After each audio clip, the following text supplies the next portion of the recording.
The forward shields collapsed at 7:14, and with them went Fleet Admiral Vorath Senis's last confident assumption about this engagement. He gripped the railing of the command gallery aboard the Ascendant Throne, flagship of the Caliph Dominion's Second Expeditionary Armada, and watched the shield integrity display cascade from amber to red to black across all forward quadrants. The resonance field generators along the prow, 12 of them, each the size of a small frigate, each capable of absorbing enough directed energy to shatter a continent, were reporting terminal failure in sequence.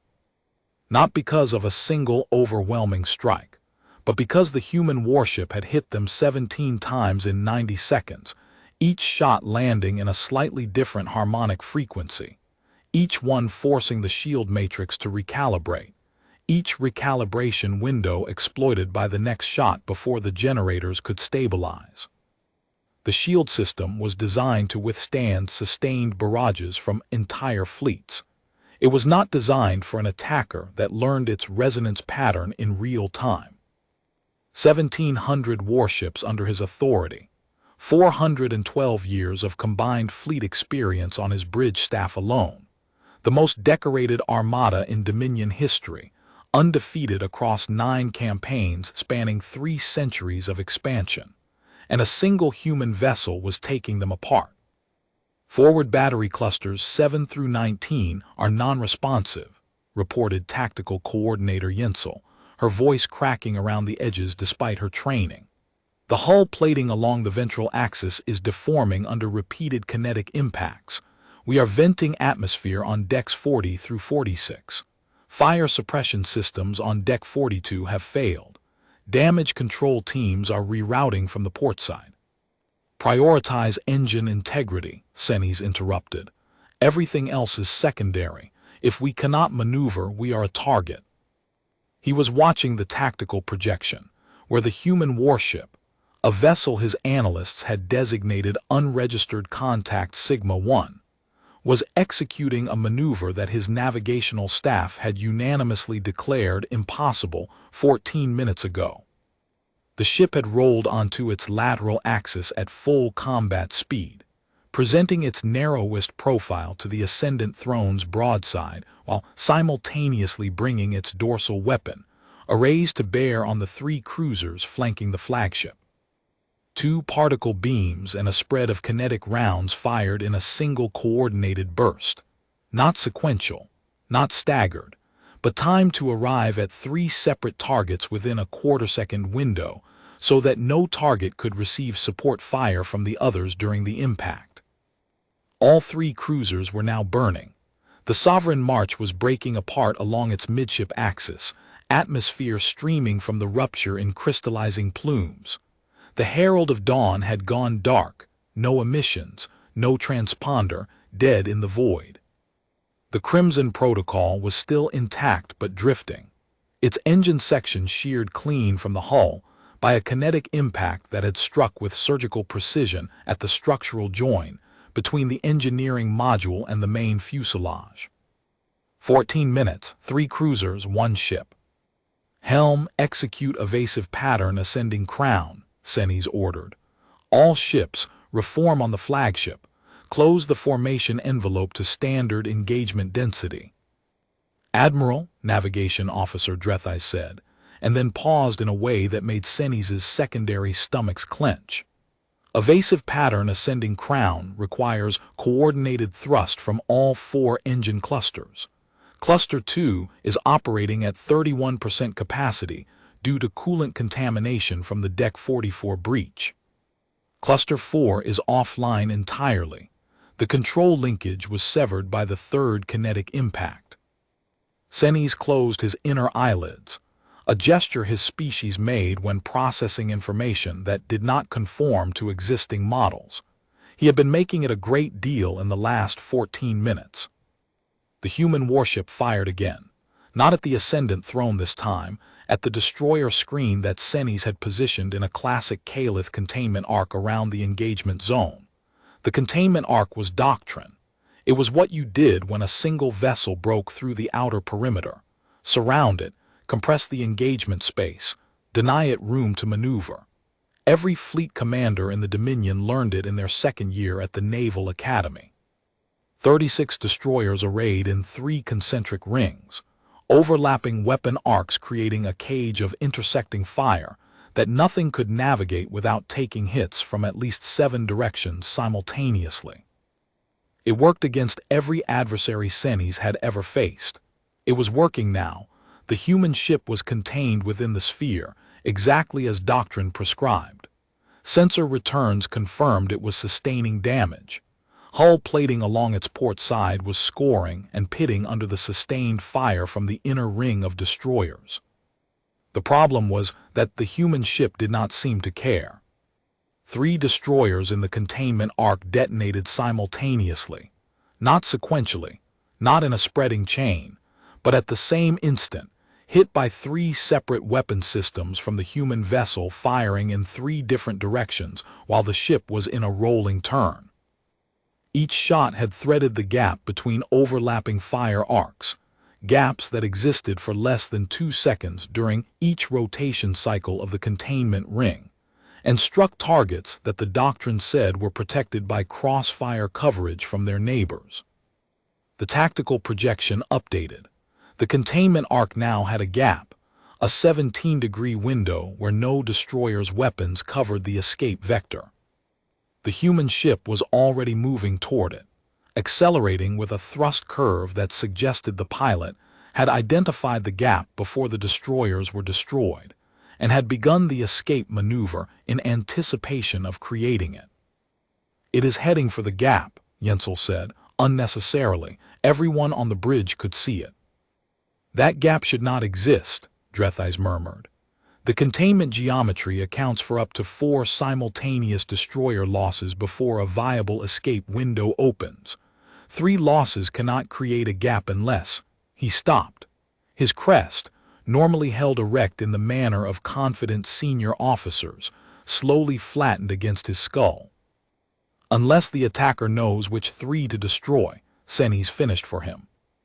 "Unless it computed the containment geometry, identified the 3 ships whose simultaneous loss would produce the only viable gap, and targeted all 3 with enough precision to destroy them within the same second." The bridge was silent except for the damage alarms. The human warship accelerated through the breach in the destroyer screen. 860 meters of dark, angular hull, the kind of ship that looked like it had been designed by engineers who viewed aesthetics as a waste of mass budget. No decorative elements, no identifying insignia that the Dominion's optical systems could resolve. Just weapon ports, engine nacelles, and hull plating that bore the marks of engagements that predated this one by what looked like decades. Score marks from energy weapons, impact craters from kinetic rounds, patched sections where hull plating had been replaced with material that did not quite match the surrounding surface, field repairs, done under pressure by crews who had been through this before. The ship did not look new, it looked experienced, and that distinction, Senis was beginning to understand, was far more dangerous. A memory surfaced, unbidden, and Senis let it come, not because he wanted to revisit it, but because he was beginning to suspect it was relevant in a way he had refused to acknowledge for 30 years. Senis was young then, a fleet lieutenant, 3rd posting, assigned to the observation frigate Clarion Watch during the Dominion's first survey of the outer Perseus transit corridor. The Caliph had been expanding for 6 centuries by that point, cataloging species, classifying threat levels, absorbing or neutralizing civilizations that fell below the threshold of concern. The survey was routine, another corridor, another census, another set of species to file and forget. The humans were entry 714 in the Perseus catalog, a single system species occupying an unremarkable yellow star system near the corridor's trailing edge. Pre-expansion phase, limited fleet presence, a handful of patrol vessels, some orbital infrastructure, nothing that rated above a Category 2 assessment. The survey team assigned them a classification: emergent technological species, Current military capability negligible. Projected threat horizon, 4 to 6 centuries. Senes remembered the moment because it was the first time he had seen a human ship through the Clarion Watch's optical array.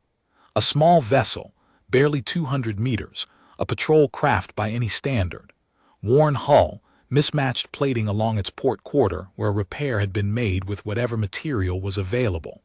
It was running a standard patrol route along the system's outer boundary, clearly aware of the Clarion Watch's presence but not approaching. Not retreating either. Just continuing its patrol, adjusting its course slightly to keep the observation frigate within sensor range without closing distance. What struck Senes was not the ship itself but the way it moved. Every species had a navigational signature, a pattern of thrust, correction, and drift that reflected the species' relationship with space. The Caliph moved with precision, calculated vectors, optimized fuel expenditure, efficient and predictable. The Helisari moved with caution, slow approaches, wide margins, redundant course corrections. The Tessari moved with mathematical perfection, synchronized formations, zero deviation. The human patrol craft moved like a predator. Not recklessly, there was no wasted energy, no unnecessary thrust. But the corrections were instinctive rather than calculated, the course changes fluid rather than geometric, the acceleration curve suggesting a pilot who treated velocity as a tool rather than a variable to be managed. When it adjusted course to track the Clarion Watch, the maneuver was seamless, not the sharp angular corrections of a ship following navigational waypoints, but the smooth arc of something that understood momentum in its bones. The ship did not navigate space, it hunted through it. Senes had noted it in his personal log, unusual navigational behavior. The species appears to have an intuitive relationship with kinetic energy that differs from standard classifications. Recommend expanded observation. He had not included it in the official survey report. It did not fit any existing threat assessment category. It was, at most, an oddity, the kind of thing a young officer noticed and forgot. He did not forget. The present crashed back as the ascendant throne shuddered under another impact, a kinetic round that struck the dorsal communications array and turned the primary fleet coordination antenna into a shower of fragments. The human ship had reversed course, at combat speed, in a maneuver that should have torn the ship apart from inertial stress, and was now coming back through the gap in the destroyer screen from the opposite direction. It was hunting. The same fluid, instinctive movement that Senes had watched 30 years ago from the observation deck of a survey frigate, now scaled up to a warship and applied with lethal intent. "Damage report," Senes said. "Weapons platform 6 is gone," Yentzel reported. Her voice had lost its crack. It had gone flat instead, which was worse, the sound of someone who had stopped being frightened and started being clinical. "Dorsal armor along the midship ridge is compromised to 43% rated thickness. We have 17 confirmed hull breaches across 6 decks. Casualty reports are still coming in, but Deck 40 alone is reporting 61 wounded and 19 dead. The fleet. 41 ships destroyed or disabled since the engagement began. 18 confirmed debris fields. The containment formation has fractured in 3 sectors. The human vessel is exploiting the gaps faster than our reserve destroyers can reposition." She paused. "Admiral, the human vessel has sustained multiple confirmed hits from our combined fire. Our sensors count at least 11 direct impacts from heavy weapons, 4 energy beam strikes, and 7 kinetic impacts at terminal velocity. Armor damage is visible across its port and ventral surfaces. The ship is still combat effective. 11 direct hits, from weapons that could crack a moon, and the ship was still moving, still fighting, still hunting through his formation with the fluid aggression of something that had been built for exactly this purpose." The ascendant throne shuddered again, not from weapons fire this time, but from the detonation of the heavy cruiser Sovereign Conviction, which had been positioned 200 kilometers off the flagship's starboard quarter, and had just taken a kinetic round through its reactor containment. Senes had personally served on the Conviction 40 years ago as a junior weapons officer during the Helisari pacification campaign. 2,000 crew. He forced himself to note it and move on. Admiral, Drethai said from the navigation station, the human vessel's movement pattern. I have been analyzing it since the engagement began. It is not random. I am aware of that, navigator. No, sir, I mean it is not just tactical. I have overlaid its movement vectors against our fleet's formation response protocols. The ship is moving in a pattern that accounts for our formation's response times. It anticipates our maneuvering decisions before we make them. When we shift the formation to cover a gap, the ship is already moving toward the next gap that our shift will create. When we concentrate fire on its projected position, it has already changed vector to a heading that maximizes the time our weapons take to reacquire. It is not just fighting our ships, Admiral. It is reading our doctrine and fighting the doctrine itself. Senes closed his inner eyelids again, reading our doctrine. The human ship was not just engaging them, it was studying them. Learning the patterns of Caliph fleet tactics in real time, identifying the assumptions built into every formation, every response protocol, every doctrinal prescription, and exploiting the gaps between what the doctrine prescribed and what the doctrine could actually achieve. Every navy in the galaxy trained its officers in doctrine, formations, response patterns, escalation protocols, codified procedures that allowed large fleets to operate as coordinated units. Doctrine was strength. It was what allowed 1,700 ships to function as a single weapon. The Dominion's doctrine had been refined over 6 centuries and had never failed in a peer engagement. But doctrine was also predictable, and the human ship was treating that predictability as a vulnerability. Senes's second memory arrived without invitation, 22 years after the Perseus survey. He was a commodore by then, commanding a patrol squadron in the Varathi Reach, a frontier zone where the Dominion maintained a light presence to monitor emerging species and deter the occasional raider. A Dominion merchant convoy had been intercepted by Gorventhi raiders, the Gorventhi being a species that the Dominion classified as persistent nuisance, military capability moderate, disposition aggressive but disorganized. 8 raider craft had disabled 2 merchant vessels and were in the process of boarding when Senes's squadron arrived. Standard interdiction: 5 Caliph warships against 8 Gorventhi raiders. The outcome was never in doubt. Dominion technology and training outclassed the Gorventhi in every measurable category. Senes positioned his squadron in a standard interdiction formation and was preparing to issue the order to engage when his sensor officer reported a new contact. A human destroyer, 240 meters, scarred hull bearing the same kind of field repair patchwork he had seen on the patrol craft 8 years earlier. It had arrived in the system through a transit corridor that the Dominion's charts did not show, a corridor that, based on the ship's emergence vector, the humans had either discovered independently or built themselves. The ship was broadcasting on an open frequency, in 3 languages, including a rough approximation of Caliph trade common. The translation was imperfect, but the meaning was unmistakable. The message was 4 words: "We are also here." Not a threat, not a demand, not a territorial claim, just a statement of presence. We are also here. The way a large animal announces itself to others sharing the same waterhole, not hostile, but making absolutely certain that everyone present knows it is not prey. Senes had watched the human destroyer's behavior during the subsequent engagement. The Gorventhi, faced with 5 Caliph warships and an unknown human contact, made the rational decision and withdrew. The human ship did not pursue. It held its position, watched the Gorventhi retreat, and then, this was the part that had stayed with Senes for decades, it began collecting debris from the damaged merchant vessels. Not salvage, rescue. It was recovering escape pods from the disabled Caliph ships and transferring survivors to its own medical bay. Nobody had asked it to do that. No treaty required it. The humans were not allied with the Dominion, had no formal relationship with them, and had no obligation to risk their own vessel to rescue Caliph personnel from an active combat zone where raiders might return. They did it anyway, methodically, professionally.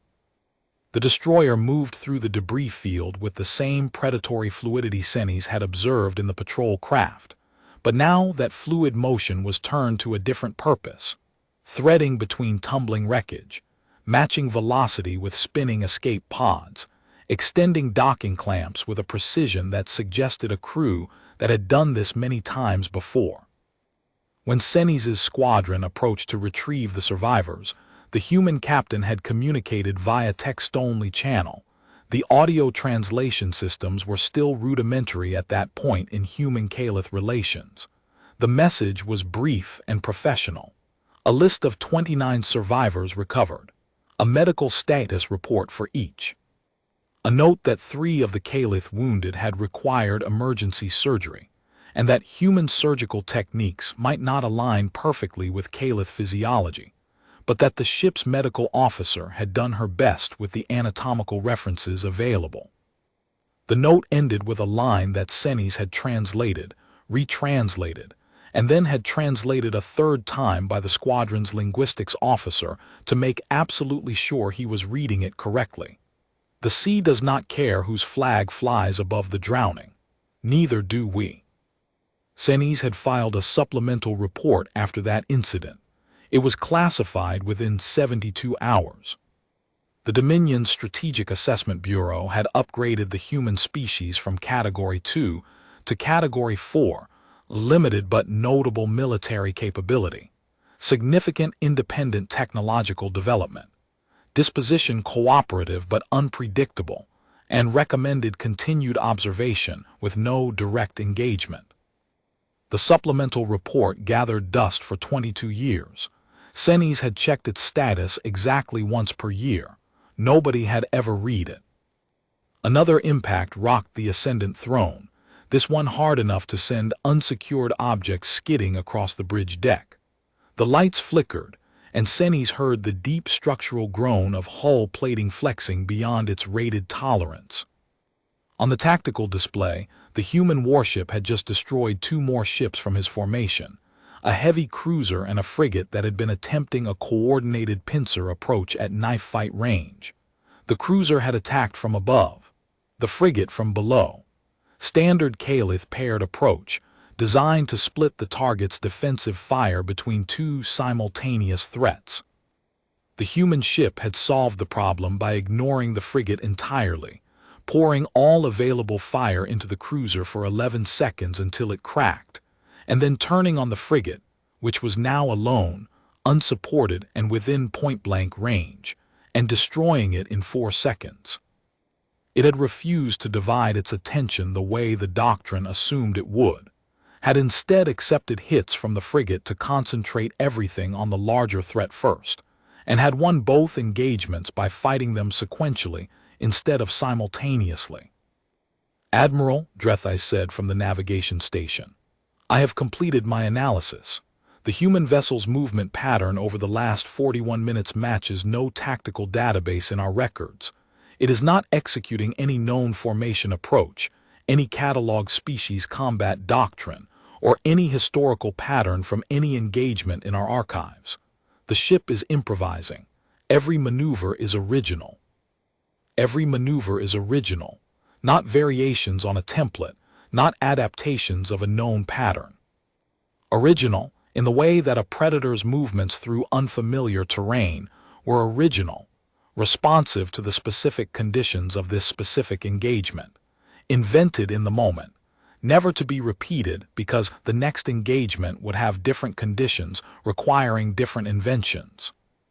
Senis thought of another memory, 9 years ago, the incident at Corvin Station. He was a full admiral by then, commanding the Dominion's frontier security operations across 12 sectors. Corvin Station was a diplomatic outpost near the human expansion zone, a facility where Caliph and human representatives met periodically to discuss trade routes, transit rights, and the carefully worded non-aggression protocols that species used when they were not allies but were not quite adversaries either. The human delegation was led by a rear admiral named Kitano, a short, compact woman with close-cropped gray hair, and the kind of controlled stillness that Senis associated with people who had spent a long time making decisions that killed people. She moved through the diplomatic reception with the easy confidence of someone who understood exactly where she was in the hierarchy of violence and was comfortable with her place in it. During a break in the formal proceedings, Senis had found himself standing beside Kitano at an observation window overlooking the station's exterior docking array. Below them, a human cruiser was berthed beside two Caliph patrol vessels. The contrast was immediate and total. The Caliph ships were elegant, their hulls polished to a mirror finish, their lines flowing in the aesthetic tradition of 6 centuries of shipbuilding philosophy. Beautiful machines designed to project the Dominion's authority through appearance as well as firepower. The human cruiser was angular, scarred, practical, a tool designed for a single purpose, with every gram of mass devoted to fulfilling that purpose and nothing wasted on anything else. Its hull bore the same patched, mismatched plating that every human ship Senis had ever observed seemed to carry, not because they could not afford uniform plating, because they did not waste time replacing functional armor with matching armor when there was work to do. "Your ships are very beautiful," Kitano had said in serviceable Caliph trade common. "I mean that genuinely. The aesthetic coherence of Dominion ship design is something our own engineers admire. There is an art to it." "Your ships are very functional," Senis had replied, choosing his words with diplomatic care. Kitano had smiled at that, a small knowing expression that did not reach her eyes but carried a warmth that was entirely sincere. "Admiral Senis, may I share an observation? Our two species have very different philosophies about naval warfare. Your doctrine emphasizes formation integrity, overwhelming force concentration, and coordinated engagement. Your ships fight as a system, and the system is greater than its parts. It is an elegant approach. It has served the Dominion well for centuries." "And your doctrine?" Senis had asked. The smile widened slightly. "We do not have a doctrine in the way you mean it. We have principles. Adapt, improvise, exploit whatever the enemy gives you. Our captains are trained to make independent decisions at the point of contact, not to wait for formation orders from a central command. Each ship is a self-contained decision-making entity. When a human captain sees an opportunity, she does not request authorization. She takes it." Senis had considered this. That implies a very high degree of trust in individual commanders. "It implies that our commanders are selected for judgment, not obedience," Kitano had said. "Your system produces consistency. Ours produces unpredictability. In most engagements, consistency wins. But in the engagements that matter, the ones where the stakes are existential and the textbook has no answer, unpredictability is what survives." She had paused, and then added something that Senis did not understand at the time but understood now. Standing on a crumbling bridge watching a single ship rewrite everything he thought he knew about warfare. "The most dangerous thing about a human warship is not its weapons, Admiral. It is the person commanding it. Because that person has been trained since their first day at the academy to look at any situation, any formation, any doctrine, any assumption about what is possible, and ask one question: what if I did the thing that nobody expects?" The ascendant throne lurched violently, hard enough that Senis had to tighten his grip on the railing to stay upright. The main tactical display cracked across its center, and for 3 seconds the bridge was dark except for emergency lighting and the orange glow of fire from a ruptured conduit in the overhead. When the backup systems engaged, the tactical projection reformed on a secondary display, and Senis saw what had happened. The human warship had cut through the center of his formation. Not around it, not through a gap in the screening elements, through the center, through the concentrated fire of over 100 warships arranged in a defensive sphere around the flagship, through a barrage that would have reduced any Caliph vessel to debris in under 10 seconds. The ship had taken hits. Its forward armor was visibly cratered, and at least one weapon turret on its dorsal surface was dark. But it had emerged on the far side and had destroyed the fleet's primary sensor relay in passing. Not as an afterthought, as the objective. The entire charge through the center of the formation had been aimed at a single target, the relay that coordinated targeting data between all 1,700 ships. Without the relay, his fleet lost synchronized targeting. Each ship was now computing its own firing solutions independently without reference to the others. Overlapping fire, the Caliph formation's greatest strength, the thing that made 1,700 ships more lethal than the sum of their parts, became fraught with the risk of friendly fire. Ships could not share targeting data, could not deconflict their fire arcs, could not coordinate salvos. The fleet went from a single coordinated weapon to 1,700 individual ships trying not to hit each other. "Sensor relay is down," Jensel confirmed. Her voice was hollow. The flatness had deepened into something that bordered on awe. "Fleet coordination has dropped to local network only. Effective engagement range reduced by 62%. Multiple ships reporting targeting conflicts. The Radiant verdict and the Stern mandate nearly hit each other with crossfire 6 seconds ago." The human warship knew. It had identified the single point of failure in the Caliph formation system, the sensor relay that allowed mass coordination, and it had deliberately, at enormous risk to itself, driven through the heart of the formation to destroy it. Not because it could not defeat the individual ships, because it was faster to cripple the system that made the fleet work as a unit and then fight the disorganized remainder. It was doing exactly what Kitano had described. Looking at the formation, the doctrine, the assumption about what was possible, and doing the thing nobody expected. "All ships," Senni said into the fleet channel. His voice was steady. It had to be. "Independent engagement authority. All captains fight your own ships. Coordinate locally with adjacent vessels only. Do not wait for fleet orders. Engage the human vessel at your own discretion." A long pause on the channel. Independent engagement authority was not part of Caliph doctrine. Caliph captains were trained to operate within formation parameters, to wait for fleet-level commands, to trust the system. Independent engagement was, in formal doctrinal terms, an admission of systemic failure. It was what you ordered when the system had been defeated, and all that remained was the individual will of individual captains. Senni's was telling them to abandon the system and fight as individuals, the one thing their entire training had told them never to do. He was telling them to fight like humans. Some captains adapted. The younger ones mostly, officers who had grown up watching human fleet movements on intelligence feeds, who had studied human tactics at the academy with a combination of professional curiosity and cultural unease.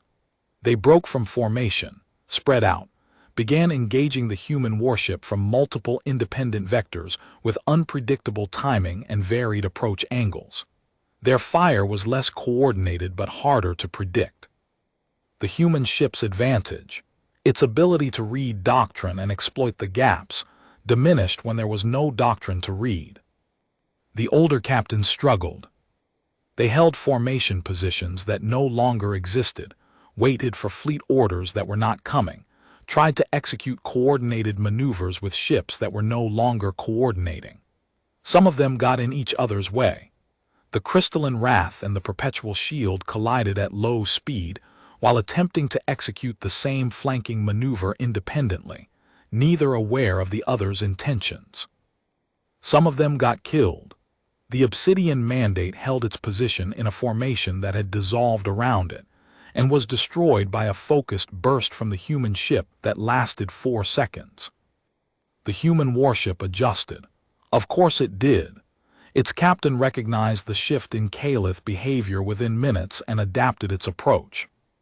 Where the Caliph formation had been predictable, the individual captains were erratic, and the human ship exploited that too, picking off the ships that were still trying to coordinate, the easiest targets, because their movements were still partially predictable, and leaving the truly independent fighters for later. It was triaging the battlefield, identifying and eliminating the most dangerous threats first, and working down the list with methodical precision.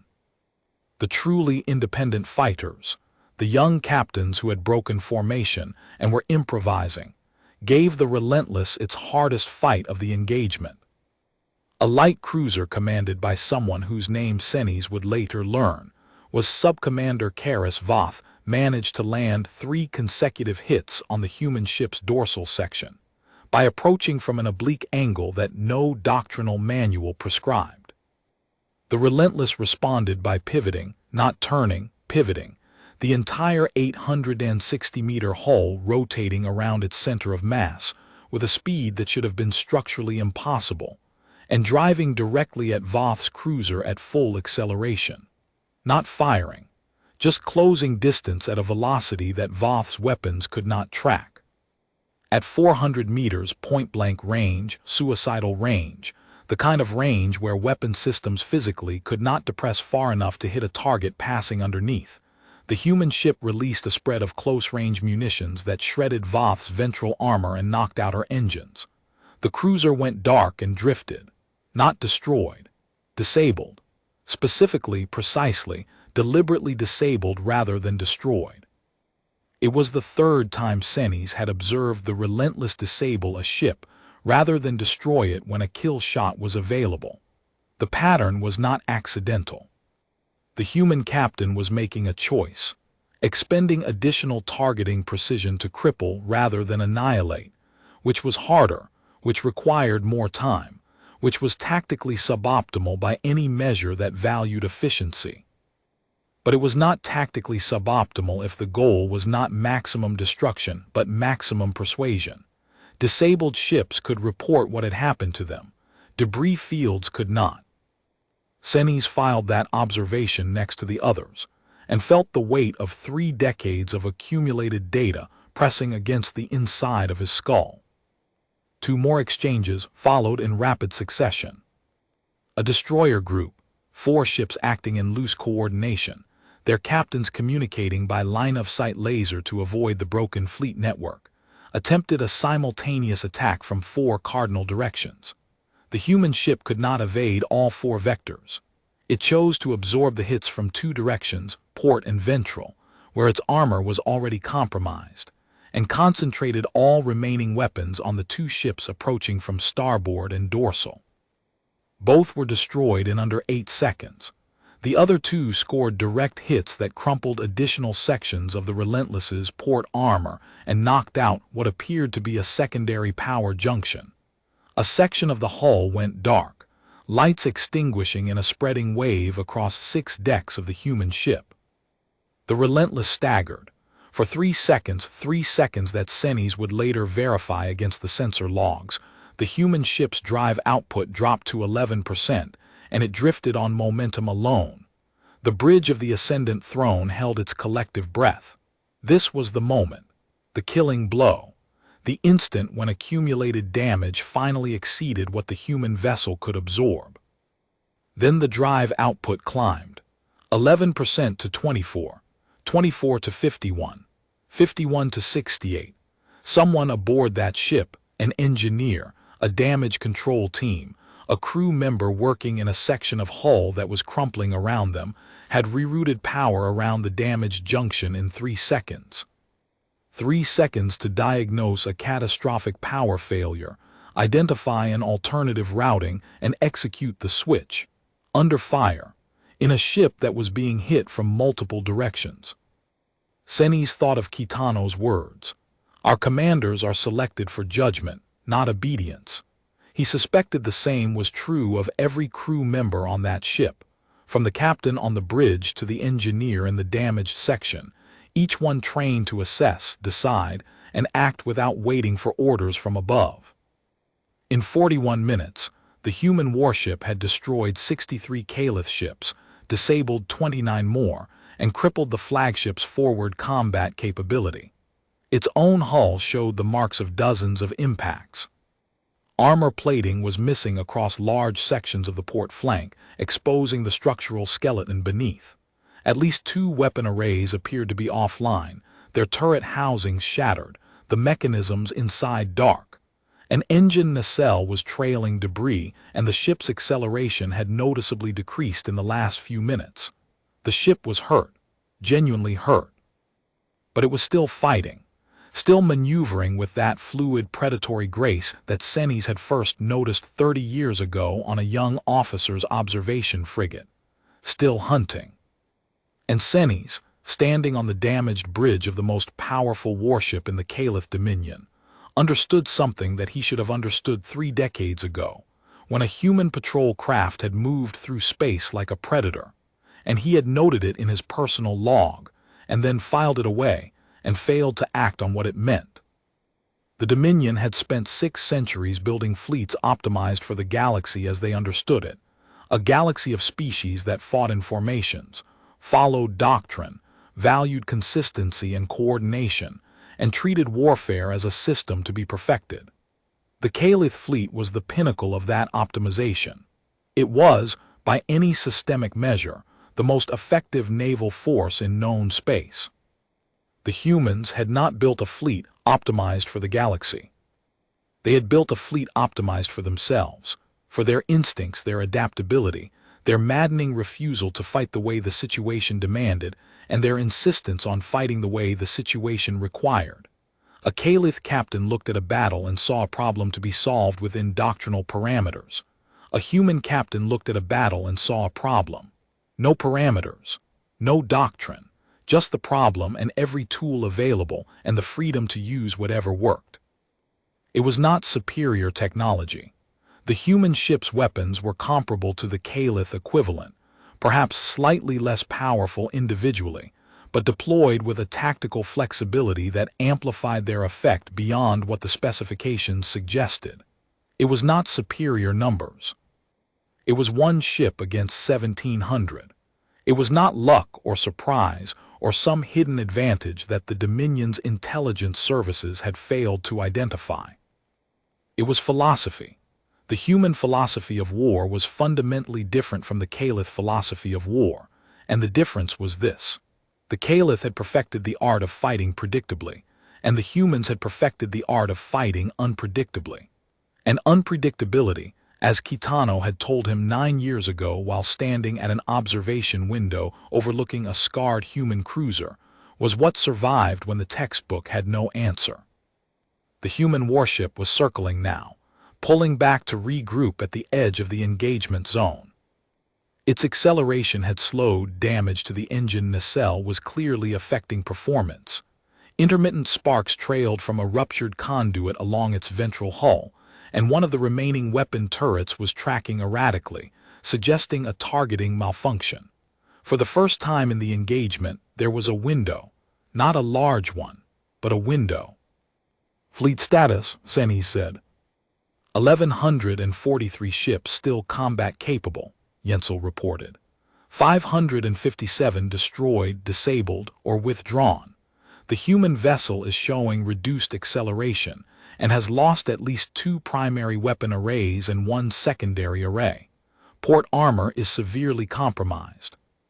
Engine output estimated at 60 to 65% of initial combat performance. 1,143 ships against 1 damaged warship operating at 60%. By any rational calculation, the odds were overwhelming in the Dominion's favor. But Senis had watched this ship destroy 557 of his vessels in under an hour, and rational calculations had stopped being comforting approximately 40 minutes ago. He thought of the human rear admiral, Kitano, standing at the observation window with that small smile. What if I did the thing nobody expects? "All ships," Senis said. He paused for 3 heartbeats. Every officer on the bridge was looking at him, Jensel, Drethais.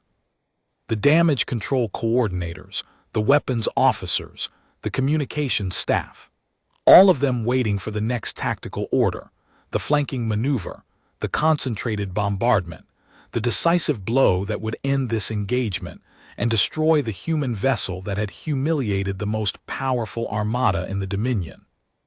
All ships, this is Fleet Admiral Senni's. Cease fire. All vessels stand down weapons immediately. Power down targeting systems and assume passive posture. The bridge went silent, not the silence of obedience, the silence of officers who were not certain they had heard correctly. Admiral, Jensel said carefully, the human vessel is still combat capable. If we cease fire, it retains the initiative. If it interprets our stand-down as a feint. If we continue fighting, Senni said, we will eventually destroy that ship. We outnumber it 1,100 to 1. The mathematics are clear, but that ship has already cost us 557 vessels and tens of thousands of crew in 41 minutes. At its current rate of attrition, even at 60% capability, destroying it will cost us another 300 to 400 ships. Perhaps more, because its captain will adapt to whatever we do next, just as she has adapted to everything we have done so far. He turned from the display to face his bridge staff. They were waiting. Some of them were afraid not of the human ship, but of what their admiral was saying. Ceasing fire in the middle of an engagement against a species, the Dominion outclassed in every systemic measure was, by doctrinal standards, incomprehensible. I have studied this species for 30 years, Senni's continued. I watched their first patrol craft 30 years ago, and I noted that it moved like nothing I had ever seen. I watched one of their ships rescue our people 22 years ago without being asked, because it was the right thing to do. I sat across from one of their admirals 9 years ago, and she told me exactly how their captains are trained to fight, and I filed the conversation and did not act on it. He turned back to the display where the human warship was holding position at the edge of the engagement zone, not retreating, not advancing, waiting. Even now, damaged and outnumbered 1,100 to 1, the ship's posture was not defensive. It was patient, the posture of something that was willing to continue but preferred not to. That ship is crewed by people who fight like no adversary I have ever faced. They do not follow doctrine, they dissolve it. They do not exploit weaknesses in our formations. They create the weaknesses and then exploit them. Their captain has spent the last 41 minutes demonstrating a level of tactical adaptability that makes our entire fleet doctrine look like a set of instructions for assembling furniture. He paused. The bridge was utterly still. We entered this system because our charts showed a human colonial outpost with minimal military presence. 5 million colonists. Light orbital infrastructure. We came to establish Dominion authority over the transit corridor. We expected compliance or, at worst, token resistance from a minor outpost. Instead, a single warship, one ship, one captain, one crew met us at the system boundary and engaged 1,700 vessels without hesitation, not because it had the firepower to guarantee victory. Because its captain looked at the situation and decided that the right response to overwhelming force was not to run, not to surrender, not to wait for reinforcements, but to fight so effectively that the overwhelming force reconsidered. He allowed himself a sound that, in his species, served a similar function to a human laugh, though it carried more resignation than amusement. The reconsideration is complete. Open a channel to the human vessel. Jensel stared at him for 2 full seconds, then she opened the channel. The response came in 62 seconds. A text transmission. The human ship's voice communications array appeared to have sustained damage during the charge through the formation center, limiting it to text. The message was in Caliph Trade Common, imperfect but comprehensible. Caliph Flagship, this is Captain Vasquez, TSN Relentless. State your intentions. Senni's read the message twice. TSN Relentless, a ship name that in the human language meant something that did not stop. He suspected the name had been chosen with exactly that quality in mind. Captain Vasquez, Senes dictated and Yensel transmitted. This is Fleet Admiral Voreth Senes, Caliph Dominion's 2nd Expeditionary Armada. I am ordering my fleet to withdraw from this system. We will not return to this corridor under force of arms. I give you my word as a flag officer of the Dominion. The response took 91 seconds this time, long enough that Senes suspected the human captain was conferring with her crew, or perhaps sitting in her command chair on a damaged bridge, reading his message and deciding whether to trust it. Admiral Senes acknowledged, the colonial population of New Cascadia is under Terran Space Navy protection. If you are withdrawing in good faith, we will not pursue. If this is a tactical repositioning, be advised that the TSN 7th Fleet is 14 hours out, and it contains 31 ships, each of which is prepared to do exactly what the Relentless has been doing. 31 ships, each one crewed by a captain trained in the same philosophy as whoever was commanding the Relentless, each one capable of the same instinctive, adaptive, predatory combat that had destroyed 557 Caliph warships in 41 minutes. The mathematics of that scenario were not something Senes needed to compute. They computed themselves, instantly and terribly.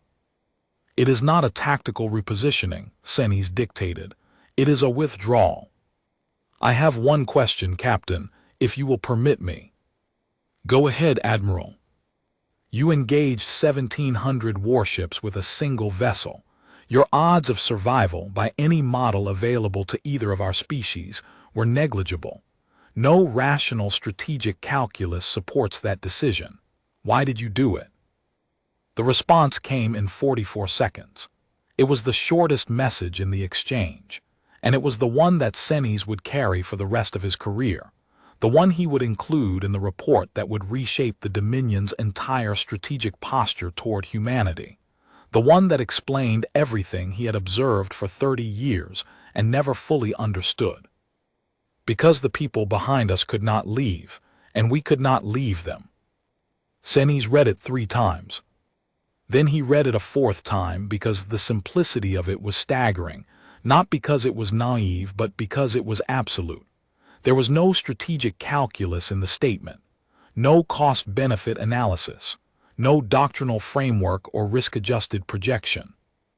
A human warship had engaged a force that outnumbered it 1,700 to 1, because there were 5 million people on a colony world behind it who could not evacuate in time, and the captain had decided that protecting those people was sufficient reason to fight an engagement that every mathematical model said was unsurvivable.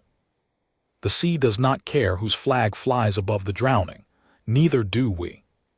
22 years between those 2 statements, and they were the same statement, the same philosophy, the same absolute, irrational, magnificent refusal to abandon the people behind them, regardless of the odds, regardless of the cost, regardless of what any rational assessment said about the probable outcome. Senes turned from the display. His fleet, what remained of it, was holding position, weapons dark, engines at station keeping. 1,143 ships, the most powerful armada the Dominion had ever deployed outside its core territories, standing silent in the void because a single human warship had taught them something that 6 centuries of military doctrine had not prepared them for. Some threats could not be optimized against. Some adversaries could not be predicted, contained, or overwhelmed by numbers alone. And some species, one species in particular, fought with a ferocity and adaptability that made all the mathematics irrelevant, because they were not fighting for territory or dominance or strategic advantage. They were fighting because someone behind them needed them, and that was the beginning, the middle, and the end of their calculation. Navigation, Senes said quietly. Set course for the Corvin Transit Corridor. All ships withdrawal formation, best available speed. The Ascendant Throne turned its scarred prow away from the engagement zone. 1,143 warships followed, peeling off in formation columns, their drives lighting the void in long blue trails as they departed. Behind them, the colonial system, New Cascadia, its star, its 5 million inhabitants, settled back into its quiet orbit, unmarked by invasion, untouched by the Dominion's 6 centuries of expansion. Nobody spoke on the bridge of the ascendant throne for the first 20 minutes of the withdrawal. The officers went about their duties: damage assessment, course calculations, casualty tabulation, in a silence that was not disciplined but stunned. Senes did not break it. He stood at the railing and watched the tactical display as the engagement zone receded behind them.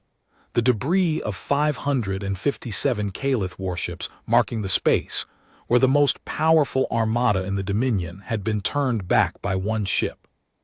Dreadnought was the first to speak. "Admiral, the Relentless is transmitting a general broadcast, unencrypted, all frequencies." Senes looked at the communications display. The human ship's text-only transmitter was broadcasting a short message on a loop in 4 languages including Caliph Trade Common. He read it. "To all Caliph vessels, search and rescue operations are commencing in the engagement zone. If any of your escape pods or disabled ships require assistance, transmit on frequency 770 and we will respond. TSN, Relentless." The human warship, the same ship that had spent 41 minutes destroying and disabling 92 Caliph vessels, was now offering to rescue the survivors of the ships it had fought. It was pulling Caliph crew from wreckage. Again. Just as the human destroyer had done in the Varathi Reach 22 years ago. The sea does not care whose flag flies above the drowning. Senes felt something tighten in his chest that he did not have a word for in his own language. The closest human approximation, he would learn years later, was humility. "Respond on frequency 770, Senes ordered. "Inform the Relentless that we are dispatching our own rescue craft to the engagement zone. Request that they share survivor coordinates." "Yes, Admiral," Jensel paused. "Sir, several of the disabled vessels are within the Relentless's weapons range. If we send rescue craft..." "The Relentless will not fire on rescue craft, Coordinator. That is not who they are." He said it with certainty, and the certainty was earned. 30 years of observation had taught him that much, at least. The humans would fight with a ferocity that defied rational analysis, and then they would pull their enemies from the wreckage afterward, because in their philosophy of war, the fighting and the rescuing were not contradictions. They were complementary expressions of the same underlying principle. You protect who needs protecting, and you help who needs help.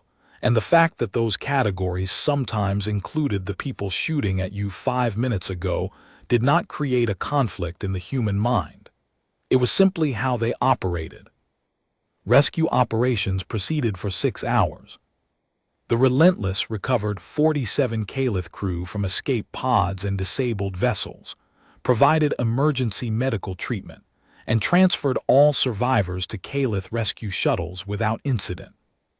The human ship's medical officer, communicating via text, since voice channels were still down, noted that several Caliph wounded had injuries from human weapons, and that her team had done their best with available anatomical references, apologizing for any procedural deviations from standard Caliph medical practice. The apology struck Senes as the most human thing he had ever encountered. They had fought his fleet to a standstill, and were now apologizing for imperfect first aid. The TSN Relentless held position at the system boundary until the last Caliph rescue shuttle had departed. Then, according to long-range passive sensors that Senes kept monitoring during the 14-hour withdrawal, the ship began moving, slowly, painfully, its damaged engine trailing a faint stream of cooling vapor toward the colonial world, limping home. One ship, 860 meters of scarred angular hull, trailing debris from a fight that every model said it should not have survived. In his private quarters that evening, Senes composed the report. It would take 3 weeks to finalize, 12 months to work through the Strategic Assessment Bureau's review process, and 6 years to fully reshape the Dominion's strategic posture toward humanity. But the core of it, the observation that a young fleet lieutenant had made 30 years ago, and that a fleet admiral now understood with the clarity of 557 lost ships, was written in a single sitting. He titled it, Reassessment of Human Naval Capability, a Strategic Imperative. The opening line read, "The Dominion's existing classification of the human species as Category 4, limited but notable military capability, is incorrect by a factor that renders the classification itself meaningless. This report recommends immediate reclassification and a fundamental revision of all strategic planning that assumes human naval forces can be addressed through conventional doctrinal superiority." The closing line, written at 3:47 the following morning after Senes had reviewed every engagement record, every intelligence report, every diplomatic transcript involving the human species that the Dominion had accumulated over 3 decades, read, "The question is not whether we can defeat them. With sufficient force and acceptable losses, we almost certainly can. The question is what kind of species chooses to fight, alone and outnumbered 1,700 to 1, not for conquest or survival or strategic advantage, but because someone behind them needed help, and what that choice tells us about every future engagement we might contemplate." He saved the report and sat alone in the dark of his quarters for a long time, listening to the engines of the ascendant throne, carrying 1,143 chastened warships home through the void. The Strategic Assessment Bureau would initially resist the report's conclusions. The Dominion's military establishment had built its entire strategic framework on the assumption that doctrinal superiority, combined with numerical advantage, would prevail against any adversary. Senes's report argued that this assumption failed catastrophically against an adversary whose fundamental approach to warfare was to render doctrine irrelevant. The Bureau would debate the point for 12 months.